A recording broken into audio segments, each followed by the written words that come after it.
Hello friends, स्वागत है आपका अपने YouTube channel GS study with Sahil में। हम देखते हैं भारतीय राजनीति व्यवस्था, जिसमें हमारा आज का टॉपिक होगा मूल अधिकार। मूल अधिकार हमारे संविधान में भाग 3 अनुच्छेद 12 से 35 तक वर्णित है। ठीक हो क्या? और जो मूल अधिकार हैं हमारे संविधान में, जो मूल अधिकार हैं वह अमेरिका के संविधान से क्या किए गए हैं, लिए गए हैं। तो क्या वहाँ के संविधान में जो मूल अधिकार थे उनसे प्रभावित होकर हमारे संविधान में क्या लिए गए हैं, मूल अधिकार लिए गए हैं।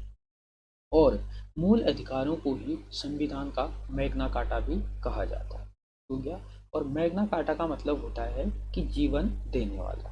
ठीक हो गया? तो जो मूल अधिकार हैं वह लिए गए हैं अमेरिका के संविधान से। तो इसमें परीक्षाओं में पूछा जाता है कि जो मूल अधिकार हैं वह किस देश के संविधान से लिए गए हैं या किस देश के संविधान से प्रभावित होकर लिए गए हैं। तो वह लिए गए हैं अमेरिका के संविधान से प्रभावित होकर। ठीक हो गया? और जो मूल अधिकार होते हैं वह न्यायिक प्रकृति के होते हैं। ठीक हो गया? जैसे अगर कोई भी व्यक्ति मूल अधिकारों का क्या करता है, हनन करता है, यानी कि किसी के मूल अधिकार को छीनना चाहता है, उसको कम करना चाहता है, तो उसके लिए हम क्या कर सकते हैं, सीधे न्यायालय में जा सकते हैं, सर्वोच्च न्यायालय में जा सकते हैं। ठीक हो गया? उसके बाद जो हमारे मूल अधिकार हैं, ठीक हो गया, मूल अधिकार जो मूल संविधान था, जब संविधान बना था उस संविधान में हमें 7 प्रकार के मूल अधिकार दिए। ठीक हो गया? पहला जो अधिकार दिया गया वह दिया गया समानता का अधिकार। दूसरा दिया गया स्वतंत्रता का अधिकार।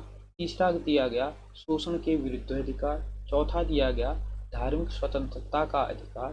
पांचवा दिया गया अल्पसंख्यक के हितों के लिए अधिकार। छठा दिया गया संपत्ति का अधिकार। और सातवां दिया गया संवैधानिक उपचारों का अधिकार। जो छठा अधिकार है संपत्ति का अधिकार, इसको 44वें संविधान संशोधन के द्वारा 1978 में क्या किया गया, कानूनी अधिकार बना दिया गया और इसको 300 के एक में इसको अब डाला गया है और वहां पर हमें इसको कानूनी अधिकार दिया गया है। ठीक हो गया? तो इसको मूल अधिकारों से क्या कर दिया गया है, समाप्त कर दिया गया है अनुच्छेद 31 में जो वर्णित था। वर्तमान में यह 300 के क में वर्णित है। इस तरह अब मूल अधिकारों की संख्या होगी है 6। ठीक हो गया? अब देखते हैं हम अनुच्छेद 12। अनुच्छेद 12 में राज्य की परिभाषा दी गई है। ठीक हो गया? अब राज्य की परिभाषा दी गई है तो राज्यों के अंदर क्या क्या आएंगे, ठीक है, तो उसके बारे में बताया गया है। जो अनुच्छेद 12 है वह भाग 3 और भाग 4 के लिए लागू होगा। ठीक हो गया? भाग 3 में आते हैं मूल अधिकार और भाग 4 में आते हैं राज्य के नीति निर्देशक तत्व। इसीलिए जो अनुच्छेद 12 होगा वह मूल अधिकारों के लिए भी लागू होगा और राज्य के नीति निर्देशक तत्वों के लिए भी लागू होगा। तो राज्य के अंतर्गत क्या क्या चीजें आएंगी यह इसमें बताया गया है। ठीक हो गया? तो इसके अंतर्गत संघीय सरकार, संसद, राज्य विधानमंडल, स्थानीय निकाय में आता है ग्राम पंचायत होगी, नगर पालिकाएं होगी, ये सारी स्थानीय निकाय में आती हैं, तथा अन्य वैधानिक और गैर वैधानिक संस्थाएं। ठीक हो गया? जिसमें जैसे LIC हो गया, ONGC हो गया, विश्वविद्यालय हो गया, ऐसे आदि जो जितनी भी संस्थाएं होंगी सारे किसमें आएंगे, राज्य के अंतर्गत आएंगे। तो इसके बारे में क्या बताया गया है, अनुच्छेद 12 में बताया गया है, राज्य की परिभाषा दी गई है। विश्व में सबसे पहले इंग्लैंड की जनता को मूल अधिकार प्रदान किए गए। ठीक हो गया? और भारत ने जो लिए हैं मूल अधिकार वह अमेरिका के संविधान से प्रभावित होकर के लिए। ठीक है? उसके बाद आता है अनुच्छेद 13। अनुच्छेद 13 कहता है कि कोई भी ऐसा विधि, यानी कि कोई भी ऐसी विधि या कोई भी ऐसा कानून जो फंडामेंटल राइट यानी कि मूल अधिकारों को क्या करेगा, कम करेगा। ठीक हो गया? तो वह क्या होगा, मान्य नहीं होगा। ठीक हो गया? उसके बाद आता है जो हमारा पहला अधिकार है, समानता का अधिकार। समानता का अधिकार जो है वह अनुच्छेद 14 से लेकर के अनुच्छेद 18 तक क्या है, वर्णित है। ठीक हो गया? अनुच्छेद 14 में कहा गया है कि विधि के समक्ष अधिकार। ठीक है? अब विधि के समक्ष अधिकार क्या होता है कि कानूनी रूप से, यानी कि कोई भी व्यक्ति, चाहे वो गरीब हो, चाहे वो अमीर हो, चाहे वो किसी ऊंचे वर्ग का हो, चाहे वो किसी निम्न वर्ग का है, ठीक है, तो उसको जो विधि अधिकार है, जो कानूनी अधिकार है, कानूनी रूप से सभी क्या होंगे, समान होंगे। चाहे वो देशी हो, मतलब नागरिक हो यहाँ का, चाहे वह विदेशी हो, सबके लिए यह अधिकार क्या होगा, लागू होगा, विधि अधिकार। ठीक हो गया? तो जो अनुच्छेद 14 है वह नागरिकों को भी दिया जाता है और विदेशी व्यक्तियों को भी दिया जाता है। उसके बाद आता है अनुच्छेद 15। तो अनुच्छेद 15 है वह सिर्फ नागरिकों के लिए ही होता है, ठीक है, यह सिर्फ नागरिकों को ही दिया जाता है। जैसे मैंने कल की वीडियो में बताया था आपको कि अनुच्छेद 15, 16, 19, 29 और 30 ऐसे अधिकार हैं जो सिर्फ नागरिकों को दिए जाते हैं। तो उसी में अनुच्छेद 15 है जो सिर्फ किसको दिया जाता है, नागरिकों को दिया जाता है, ठीक हो गया। अब उसमें अनुच्छेद 15 हम देखते हैं। अनुच्छेद 15 में कहा गया है कि धर्म, मूल, वंश, जाति, लिंग के आधार पर हम किसी पे क्या नहीं कर सकते, भेदभाव नहीं कर सकते हैं। भेदभाव पर क्या किया गया है, रोक की व्यवस्था की गई है। कैसे, धर्म, जाति, लिंग के आधार पर, ठीक हो गया। दूसरी चीज इसमें कहता है कि दूसरी यह व्यवस्था की गई है कि नागरिक केवल धर्म, मूल, वंश, जाति, लिंग, जन्म स्थान या इसमें से किसी आधार पर, ठीक है, किसी भी सार्वजनिक दुकान हो गया, सार्वजनिक होटल हो गए, सार्वजनिक भोजनालय हो गया, ठीक है, सार्वजनिक मनोरंजन के स्थान हो गए, ठीक है, वहां पर प्रवेश के लिए उनको मना नहीं कर सकते, ठीक हो गया। यह संरक्षण कौन देता है, अनुच्छेद 15 देता है।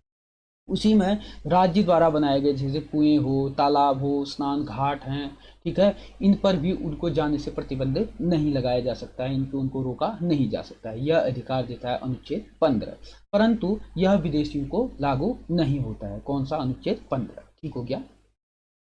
उसके बाद इसमें जो अनुच्छेद 15 के दो में कहा गया है कि राज्य के महिलाओं और बच्चों को क्या दिए जाएंगे, विशेष प्रावधान दिए जाएंगे, यानी कि उनको राज्य चाहे तो उनके लिए क्या कर सकता है, विशेष प्रावधान बना सकता है, ठीक हो गया, उनको विशेष प्रावधान दिए जाएंगे। अनुच्छेद 15 का 3 कहता है कि राज्य पिछड़े वर्ग जैसे SC हो गए, ST हो गए, OBC हो गए, इनके लिए भी क्या करेगा, विशेष प्रावधान करेगा, ठीक है, सामाजिक और शैक्षणिक आधार पर, सामाजिक और शैक्षणिक आधार पर इनको क्या करेगा, विशेषता प्रदान करेगा, इनके विशेष इनको प्रावधान किए जाएंगे इनके लिए। उसके बाद 15 का 4 कहता है कि शैक्षणिक संस्थानों में प्रवेश के संबंध में राज्य उपरोक्त वर्ग को विशेष प्रावधान देगा, ठीक है। जो निम्न कैटेगरी के जो वर्ग क्या है, मुख्य धारा के समानांतर अभी नहीं आए हैं, उन वर्गों को क्या किया जाएगा, मुख्य धारा तक लाने के लिए क्या किए जाएंगे, उनको शैक्षणिक संस्थानों में विशेष उनके लिए प्रावधान दिए जाएंगे, ठीक है। उसके बाद 15 का 5 है, 2019 में इसमें संशोधन किया गया और यह 103वां संविधान संशोधन था, जिसमें जोड़ा गया कि EWS, ठीक है, इसमें EWS लिखना है, EWS, ठीक है, EWS को 10% आरक्षण की बात की गई है, किसमें, अनुच्छेद 15 के 5 में, ठीक हो गया। उसके बाद आता है अनुच्छेद 16, ठीक है। अनुच्छेद 16 कहता है कि लोक नियोजन के विषय में अवसर की समानता, ठीक हो गया। और जो अनुच्छेद 16 है यह भी विदेशियों पर लागू नहीं होता है, यह अधिकार भी विदेशियों को नहीं दिया जाता है, ठीक हो गया। जैसे अब लोक नियोजन कह रहा है, जैसे कोई भी सरकारी नौकरियां निकलती हैं या किसी भी सरकारी संस्थान है, ठीक है, उनमें अवसरों के जो समानता दी जाएगी वह सिर्फ किसको दी जाएगी, नागरिकों को दिया जाएगा, ठीक हो गया। नागरिक ही क्या कर सकते हैं, यहाँ पर किसी भी सरकारी संस्थान में कार्य कर सकते हैं या कहीं पर भी वह क्या कर सकते हैं, रोजगार प्राप्त कर सकते हैं, ठीक है। वह यह इनको क्या है, मूल यहाँ का अधिकार है, परंतु हम किसी भी विदेशी को ला करके यहाँ पर अधिकार यह नहीं देते, ठीक हो गया। तो अनुच्छेद 16 कहता है कि लोक नियोजन के विषय में समानता होगी, ठीक हो गया, अवसरों की समानता की जाएगी, यानी कि सभी को अवसर दिए जाएंगे, ठीक है। जैसे अगर कोई भी अभी विज्ञप्ति निकलती है उसमें क्या होता है कि SC के लिए कुछ सीटें रखी जाती हैं, ST के लिए कुछ सीटें रखी जाती हैं, कुछ EWS के लिए रखी जाती हैं, तो सबको क्या है, अवसर दिए जाते हैं कि सबको उसमें जाने का क्या है, अधिकार है। कौन, सिर्फ नागरिक, ठीक है। यह कोई भी विदेशी आकर के इन नौकरियों के लिए या इन चीज़ों के लिए अप्लाई नहीं कर सकता है। यह अनुच्छेद कौन देता है हमें, संरक्षण अनुच्छेद 16 देता है। फिर उसके बाद अनुच्छेद 17 जो काफी पेपरों में पूछा जाता है कि अस्पृश्यता का अंत, ठीक हो गया। इसमें छुआछूत संबंधी क्या है, प्रावधान किए गए हैं। आप किसी भी व्यक्ति के प्रति छुआछूत नहीं कर सकते हो, ठीक है। इसके लिए वह व्यक्ति क्या कर सकता है, अगर आप किसी के लिए छुआछूत करते हो तो वह व्यक्ति सीधे इसके लिए न्यायालय की शरण ले सकता है। तो अनुच्छेद 17 में अस्पृश्यता का अंत के बारे में बताया गया है, ठीक है। छुआछूत संबंधी जितने भी प्रावधान हैं वह सारे किसमें किए गए हैं, अनुच्छेद 17 में किए गए, ठीक हो गया। उसके बाद आता है अनुच्छेद 18। ठीक हो गया। अनुच्छेद 18 जो है वह कहता है कि उपाधियों का अंत, ठीक है। उपाधि जैसे जिस टाइम यहाँ अंग्रेज थे उन्होंने किसी को क्या कहते हैं केसरे हिंद की उपाधि दी गई थी, ठीक है। जैसे महात्मा गांधी को क्या दी गई थी, केसरे हिंद की उपाधि दी गई थी। विभिन्न प्रकार से क्या दिए गए थे, यहाँ के नेताओं को क्या किए गए थे, अंग्रेजों के द्वारा उपाधियां प्रदान की गई थी। परंतु अब क्या होगा, उन उपाधियों का क्या किया जाएगा, अंत कर दिया गया, ठीक है। आप कोई भी किसी भी प्रकार की उपाधि नहीं धारण कर सकते हो, सिवाय जैसे आपने अगर शिक्षा से संबंधित अगर आपने पीएचडी करी है तो आप डॉक्टर की उपाधि आपको प्राप्त हो सकती है। अगर आपने एमबीबीएस की पढ़ाई कर रखी तो आपको डॉक्टर की उपाधि मिल सकती है। अगर आप किसी सेना से संबंधित है तो आपको कर्नल या मेजर जनरल जितने भी इस प्रकार के रैंक होते हैं सुरक्षा से संबंधित, ऐसे आपको उपाधियां प्राप्त होंगी। इसके अदरवाइज आपको किसी भी प्रकार की अन्य उपाधियां नहीं प्रदान होंगी, ठीक हो गया। और अगर आपको कोई दूसरा देश उपाधि ग्रहण करने के लिए कहता है, उपाधि अगर देता है, तो उसके लिए पहले आपको किससे, राष्ट्रपति से अनुमति मांगनी होगी। अगर राष्ट्रपति आपको अनुमति देता है तभी आप उस उपाधि को धारण कर सकते हो, अदरवाइज नहीं कर सकते, ठीक हो गया। और दूसरी चीज कहा जाता है, जैसे अगर किसी व्यक्ति को भारत रत्न इत्यादि मिलता है, ठीक हो गया, वह अपने आगे भारत रत्न लिखता है, तो वह क्या है, उपाधि नहीं है, वह क्या है, एक प्रकार का एक पुरस्कार है, ठीक हो गया। इसीलिए उसको उपाधि की कैटेगरी में नहीं रखा, ठीक हो गया। तो आज हमने देखा समानता का अधिकार। इसी प्रकार से हम क्या करेंगे, अगली वीडियो में नेक्स्ट अधिकार देखेंगे। धन्यवाद।